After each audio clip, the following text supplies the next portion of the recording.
So to us in the opposition, the method the federal government is adopting in sharing the palliative to us is a joke, is window dressing, is another political tricks, and is embedded with corruption. It's another way to loot this money because there's no accountability. So the federal government does not have a reliable system or data for them to reach the most vulnerable people in the society, except the minister goes to the satellite town in Kwale and gathers 200 and 100 people and starts sharing. So now that she has finished that part of her satellite town, so she has settled everybody, the poor people that are living in that part of the town. This is ridiculous. It is something that is not workable. You have over 10.6 million people that is on the poverty line, according to the data the federal government is working with. And then the minister goes to share some stipend of 5,000 to 1,500 people, and the federal government has disbursed their palliative to Nigerian people. This is a recipe for social unrest. The poor people are going to rebel because the way you are going about it is not going to reach the genuine people who are vulnerable, who need this help. And we said before that if the federal government does not have a sustainable system of reaching these people, then why not go to the state governors and to the local government? If you go to a local government system, we should be able to know their man. Let the government announce that in the 774 local governments where they have these vulnerable people that are giving a local government or 10 million naira, they're giving B local government 10 million naira, and let the traditional rulers and the town union be involved in reaching out the vulnerable people that are staying at home in those areas. This thing this woman is doing in Kwale and Abaji and Gwagwarada, to me is a joke. Is another way to steal this money. And let me say, because we talk based on experience. You were here when they started trading money with Osiban, a professor and a man of God who should know better.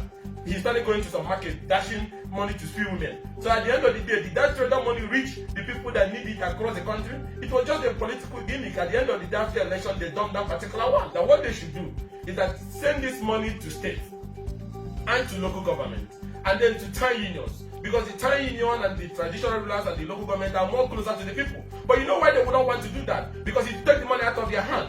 The misappropriation that they set out to do and the seat they want to carry out will not work if this money goes to the local government and to the town union. But that is the only way there can be accountability. That is the only way we can say, okay, let's go to a local government in Benue and ask the people, did you get the money? Who did the town union or the local government chairman who received the money? But this woman will stay in Abuja and use her hand. Okay, she stayed not up to 2-3 hours here, and then she went back to her house. So to me, this is a joke, and I don't think the government needs to continue this recklessness, at this trying moment, that our nation is facing a serious health emergency. We should have compassion.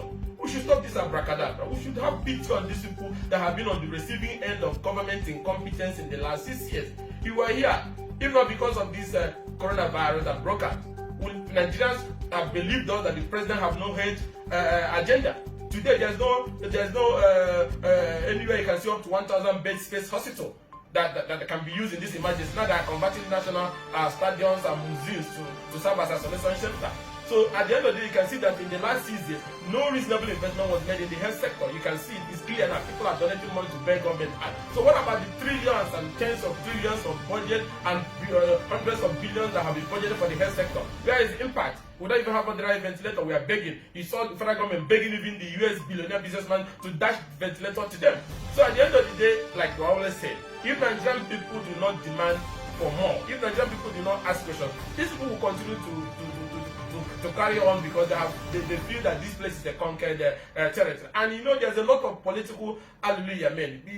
You always have this in developing countries. People that no matter how bad the leader is, they will always sing the praise of that leader. And that's one of the problems we're having. People don't ask questions. People want to politicize everything on ethnicity, religion, or party affiliation lines and so on and so forth. But at the end of the day, who keeps getting away with his impunity? The political class that are dipping their hand in public fund. So to us, what the palliative the federal government is dishing out is a joke. It's not going to solve any problem, and it's a recipe for unrest. And I want them to stop this thing they are doing and do it in such a way that it will be sustainable and it will reach the millions of vulnerable people that are scattered all over the 774 LUJ that really needs this help, and not what the Minister for Humanitarian